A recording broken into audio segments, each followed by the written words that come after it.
వెళ్ళినప్పుడు మొహమ్మద్ ఆయిషాను కూడా తీసుకెళ్లారు. వాళ్ళు ఆ బను ముస్తలిక్ కు చెందినటువంటి తెగ వాళ్లకు ఆపదలు దోచుకుని వాళ్ళ స్త్రీలను బంధించి బానిసలుగా తెచ్చుకున్నటువంటి కథ మత ప్రచారకులు కూడా చెప్తూ ఉంటారు. మరి అలాంటి భార్యను ఎవరు ఒక నిర్జీవ స్థలంలోకి వెళ్ళాలి, యాత్ర చేయమని ఆదేశాలు ఇచ్చారు. యువకుడు వస్తున్నప్పుడు ఆయిషా ఒంటరిగా కనిపిస్తుంది. ఆయిషాకు మరియు సఫ్వాన్ కు మధ్య అక్రమ సంబంధాన్ని ప్రచారం చేసేది, సూచించలేదు. దానికోసం ముహమ్మద్కు దాదాపుగా పరిణామాలు ఏమైనా ఆయిషా ఆరోగ్యంలో కనిపిస్తాయని వేచి ఉన్నాడా? మరి ఎందుకు ఈ విడాకులు చేయాలని ప్రయత్నాలు కూడా చేశాడు. కానీ ముహమ్మద్కు ఆయిషా నిజంగా కూడా ప్రియతమైనటువంటి భార్య కాబట్టి. కానీ అది ఆ తిరుగు ప్రయాణం అల్ షర్హా అల్ ముమ్ది అని ఒక ప్రపంచానికి ఇస్లాం యొక్క ప్రచారాల గురించి, వాళ్ళు అబద్ధపు కథలు సృష్టించి ఎలా ఇస్లాం ను ప్రచారం చేసుకుని ప్రపంచం మొత్తం మీద వ్యాప్తి చేయడానికి వాళ్ళు ఈ కట్టు కథలతో ఎలా రంగంలోకి వస్తారు, ఇలా ప్రపంచానికి దీని పట్ల అవగాహన కల్పించడానికి మేము చేస్తున్నటువంటి ఈ ప్రయాణంలో మీరు కూడా భాగస్వాములు కండి. మీరు చేసే ఈ సహాయమే మా ఛానల్ కు ఇక ముందు కూడా ఇలాంటి వీడియోలు సృష్టించడానికి, మీ ముందు రావడానికి, ప్రపంచానికి మానవ సమూహానికి అవగాహన కల్పించడానికి ముందుకెళ్లాలంటే మీ అందరి సహకారం చాలా అవసరం. కాబట్టి ఎవరైతే సహకరించదలుచుకున్నటువంటి వాళ్ళు, మీ సహకారం వల్లనే ఈ ఛానల్ ముందుకెళ్ళగలుగుతుంది. మీ సహకారమే మా ఛానల్ కు ఇంధనం. కాబట్టి మీరు హలో నమస్కారం.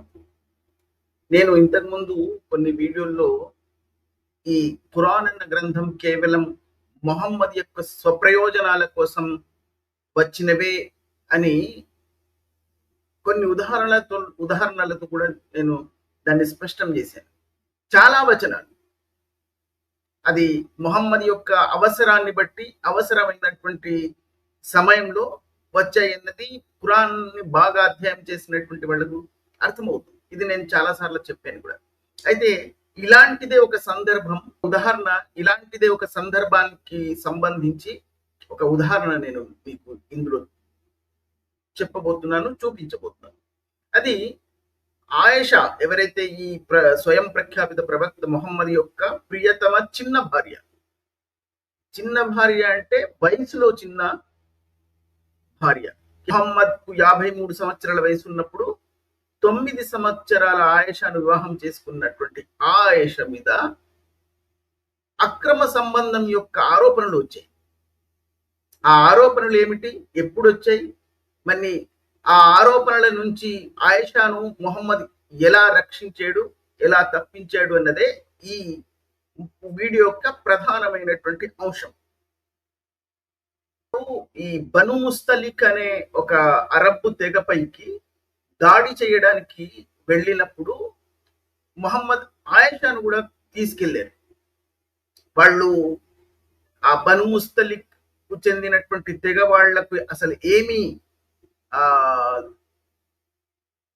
యుద్ధం గురించి కానీ దాడి గురించి కానీ ఏమీ తెలియనటువంటి సందర్భంలో వాళ్ళు నిద్రపోతున్నటువంటి సమయంలో వాళ్ళపై దాడులు చేసి వాళ్లను ఆక్రమించుకుని వాళ్ళ సొత్తు సంపదలు దోచుకుని వాళ్ళ స్త్రీలను బంధించి బానిసలుగా తెచ్చుకున్నటువంటి కథ మనం దానిపై కూడా చాలా వీడియోలు చేశాం. అలా తీసుకొచ్చినటువంటి ఆ బను ముస్తలిక్ యొక్క ప్రధాన నాయకుడైనటువంటి ఆ తెగకు సంబంధించినటువంటి ప్రధాన నాయకుడి భార్యే ఈ జివేరియా. దాని తర్వాత ఈ ప్రవక్త మొహమ్మద్ను తను బానిసత్వం నుంచి విడుదల చేయడానికి ఆమె వేడుకున్నప్పుడు, నాతో వివాహం చేసుకుంటే మాత్రమే నేను బానిసత్వం నుంచి విడుదల చేస్తానని మరీ కండిషన్ పెట్టి ఆమెను వివాహం చేసుకున్నటువంటి సంఘటనపై కూడా నేను ఒక వీడియో చేశాను. సరే, ఇప్పుడు ప్రస్తుతం మన యొక్క అంశం అది కాదు గనుక దీన్ని ఇంకా లాగకుండా ఈ అభియోగం పైకి వచ్చేస్తాను. ఆయిషాపై వచ్చినటువంటి అక్రమ సంబంధ అభియోగం పైకి వచ్చేస్తాను. ఇది బను ముస్తలిక్ పై దాడి చేసి వాళ్ళు తిరిగి వస్తున్నప్పుడు ఆయిషా కూడా ఉంది. వాళ్ళు తిరిగి ప్రయాణం చేసినప్పుడు అక్కడక్కడ విశ్రమం కోసం కొన్ని స్థావరాలు ఏర్పరచుకుని ఆగేవాళ్ళు. అలా ఆగిపోయిన తర్వాత నిజంగా కూడా ప్రవక్త ముహమ్మద్ యొక్క ఈ చాలా ఇష్టానుసార చాలా ఇష్టమైనటువంటి ప్రియతమ భార్య ఎవరు అంటే ఆయిషానే. ఇది చాలా ఇస్లామిక మత ప్రచారకులు కూడా చెప్తూ ఉంటారు. మరి అలాంటి భార్యను ఎవరు సంరక్షించాలి? ఎవరు నిరంతరం ఆమెను గమనిస్తూ ఉండాలి? ఎవరు కాపాడాలి? ప్రవక్త ముహమ్మద్ చేయాలి. కానీ వెళ్ళేటప్పుడు బహుశా గమనిస్తూ తీసుకెళ్ళవచ్చు. కానీ తిరుగు ప్రయాణమైనప్పుడు బహుశా ఈ పట్టుబడినటువంటి బానిస స్త్రీలను ఎవరెవరు పంచుకోవాలి, ఆ బానిస స్త్రీలతో జరగబోయే వాళ్ళ యొక్క సమాగమం గురించి ఊహా ప్రపంచంలో తేలియాడుతూ ఆయిషాను నిర్లక్ష్యం చేసి ఉంటాడు మొహమ్మద్ అన్నది ఒక ఆరోపణ ఉంది. ఇది నా యొక్క అభిప్రాయం కాదు. అయితే ఒక చోట వాళ్ళు స్థావరం ఏర్పరచుకుని విశ్రమం కోసం ఆగినప్పుడు ఆయేషా బహిర్భూమికి వెళ్ళవలసిన అవసరం వస్తుంది. బహుశా అది చీకట్లో అనుకుంటాను. అప్పట్లో రాత్రి వేళల చీకటి సమయంలో స్త్రీలు ఒంటరిగా బహిర్భూమికి ఎక్కడో ఒక నిర్జీవ స్థలంలోకి వెళ్ళాలి. కాబట్టి ఆయేషా అలా బహిర్భూమికి వెళ్ళి వస్తున్నప్పుడు మళ్ళీ తన యొక్క వజ్రాల హారం అక్కడెక్కడో పడిపోయింది అని గమనిస్తూ మళ్ళీ ఆవిడ ఆ స్థలానికి తిరిగి వెళ్తుంది వెతుక్కోవడానికి. ఆ వెతికి తిరిగి వచ్చిన తర్వాత చూసేసరికి ఈ యాత్రికులు ఎవరైతే ఈ దాడి చేసి వచ్చినటువంటి వాళ్ళందరూ కూడా ప్రయాణం ప్రారంభించేసి వెళ్ళిపోతారు. ఆయేషా ఒంటరిగా మిగిలిపోతుంది, భయపడుతూ కూర్చుంటుంది అక్కడ. ఆమెను ఎవరూ గమనించలేదు అని కథ రాస్తున్నారు. అంటే తన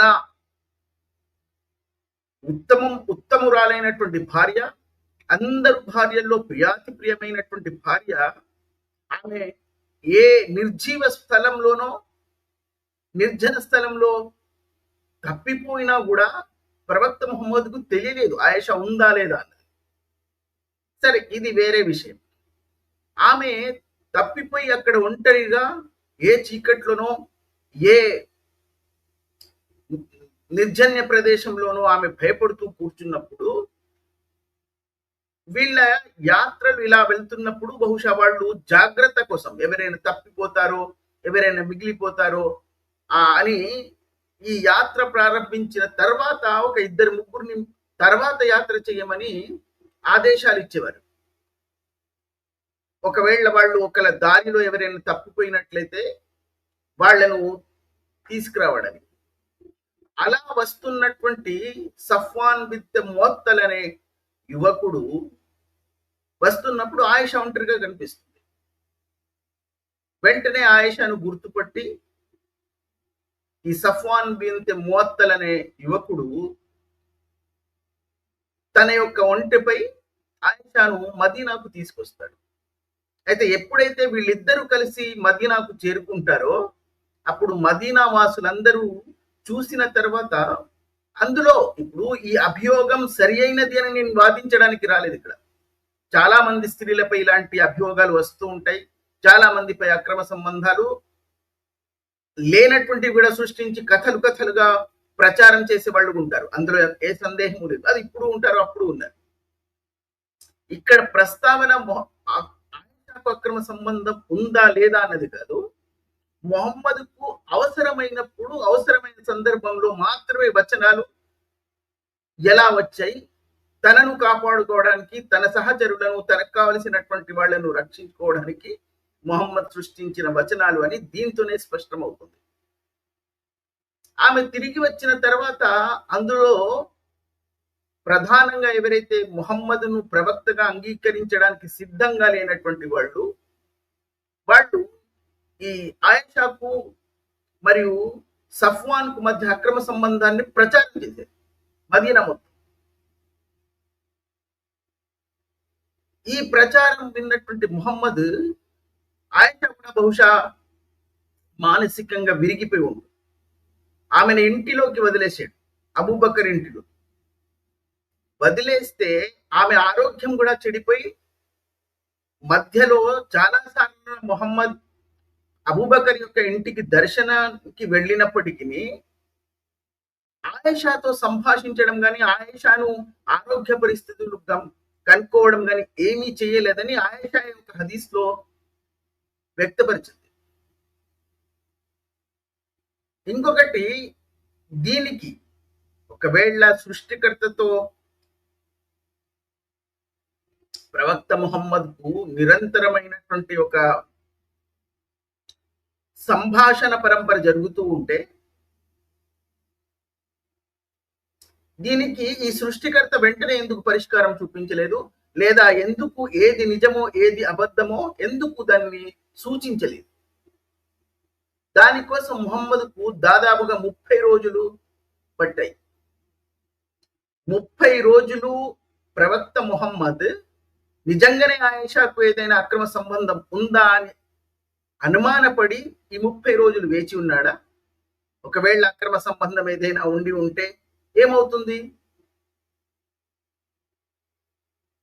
దాని పరిణామాలు ఏమైనా ఆయేషా ఆరోగ్యంలో కనిపిస్తాయని వేచి ఉన్నాడా?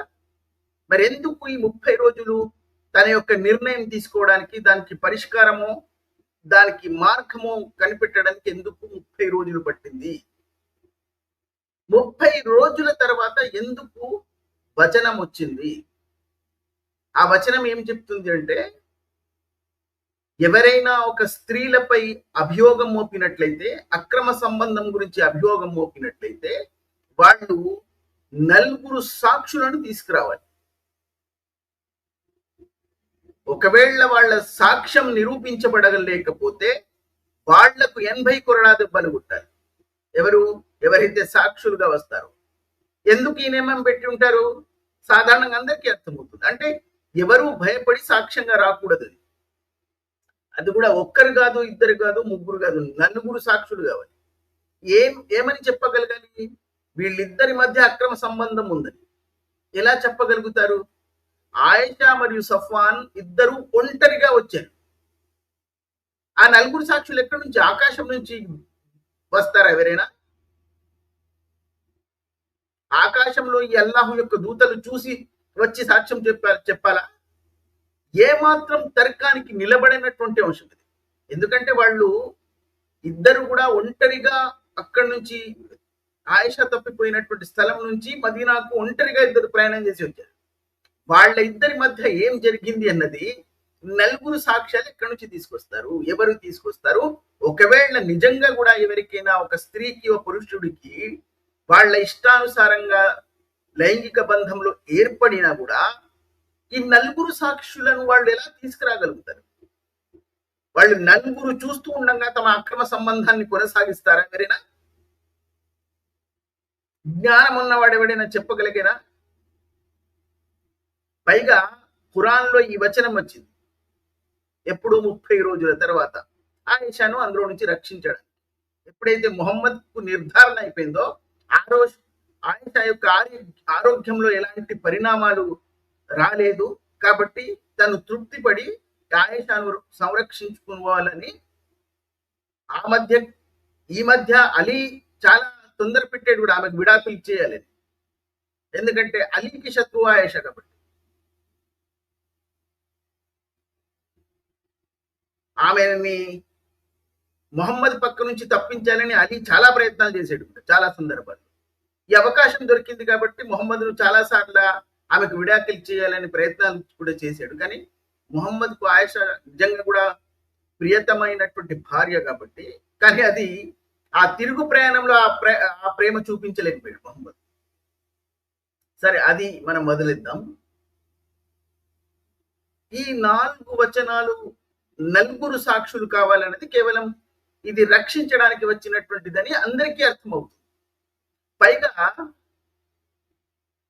ఈ 4 ఏం చూసి ఉండాలి? ఇది చాలా వింతైనటువంటి ఒక సాక్ష్యం కూడా ఈ ఇస్లామిక చరిత్రలో ఒకటి చెప్పబడింది. ఈ ఫికా పుస్తకాల్లో ఉన్నటువంటి విషయం.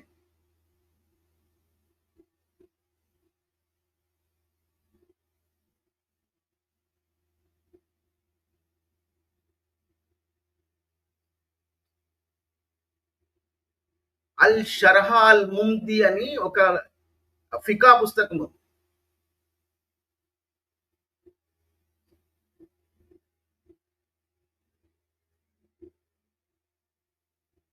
ఇది షేక్ ముహమ్మద్ బిన్ సాలేహ్ అల్ ఉథైమీన్ అనే ఇస్లామిక చరిత్ర రాసినటువంటి వాళ్ళలో ఒక వ్యక్తి రాసినటువంటి పుస్తకం అది. ఆ పుస్తకంలో, ఆ గ్రంథంలో అతను ఏం రాశాడంటే, నలుగురు సాక్షులు వచ్చి ఈ స్త్రీ